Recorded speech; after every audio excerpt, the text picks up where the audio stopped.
Bem, nessa aula nós veremos a partir do tópico sobre as tropas em ação. A declaração de guerra à Sérvia por parte do Império Austro-Húngaro acionou as alianças político-militares das potências envolvidas. O Império Russo, aliado da Sérvia, começou então a mobilizar o seu exército em defesa dos sérvios.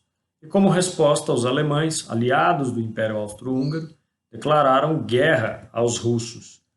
Em seguida, a França, parceira do Império Russo na Tríplice Entente, entrou no conflito apoiando os russos. Posteriormente, o Reino Unido também declarou guerra contra a Alemanha e os seus aliados. Assim, pouco a pouco, grande parte da Europa estava em guerra.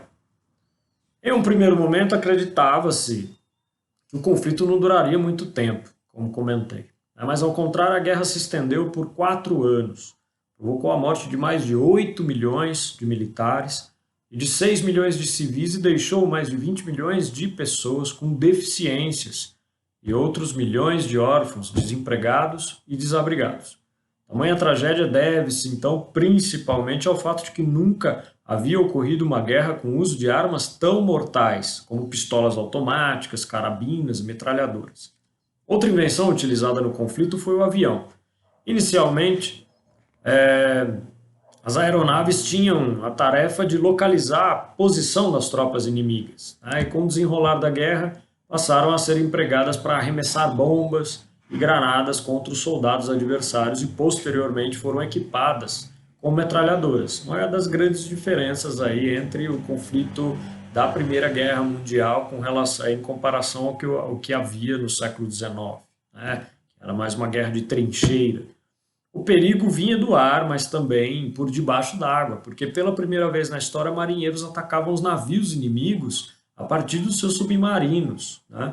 Diversos navios mercantes, por exemplo, e embarcações de guerra naufragaram após serem torpedeados, né, por esses. Bem, não bastassem então esses armamentos, né?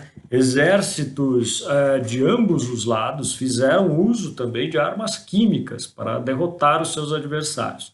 Em geral, essas armas eram gases que provocavam a asfixia de quem aspirava, né? Acredita-se que mais de 90 mil pessoas morreram envenenadas e que cerca de 1 milhão sofreram graves queimaduras durante os 4 anos de conflito.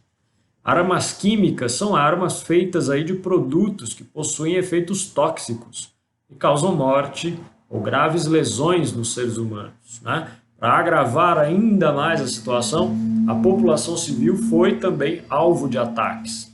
Áreas rurais, por exemplo, vilarejos e cidades sofreram bombardeios, atingindo crianças, mulheres, idosos, igualmente, né? Caberia comentar que as nações que iniciaram a guerra acabaram arrastando seus domínios coloniais e outros países mantidos sob a sua área de influência para o conflito armado, né? É importante informar a vocês que determinados grupos sociais, sobretudo aqueles ligados ao Império Austro-Húngaro e localizados na região dos Balcãs, vislumbraram aí a possibilidade de legitimarem os seus nacionalismos e hegemonizarem, né, os seus projetos de nação.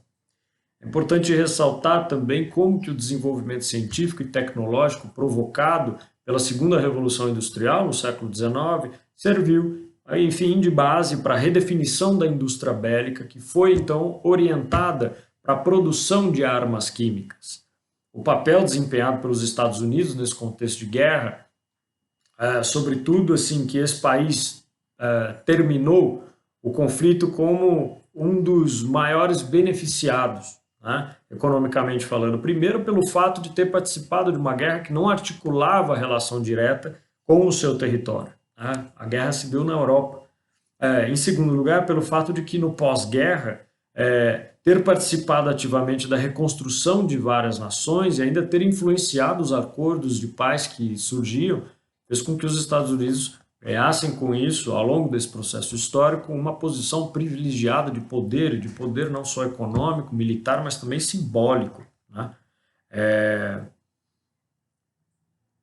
No próximo vídeo eu comentarei com vocês quais foram as diferentes estratégias, né, e como que a Primeira Guerra Mundial ela pode se dividir aí em dois momentos, né? Primeiro, logo no início, que teve característica principal aí do deslocamento das tropas pelos campos de batalha, e esse tipo de estratégia é conhecido como guerra de movimento, depois da Guerra das Trincheiras. Tá? Vou comentar calmamente com vocês sobre isso no próximo vídeo.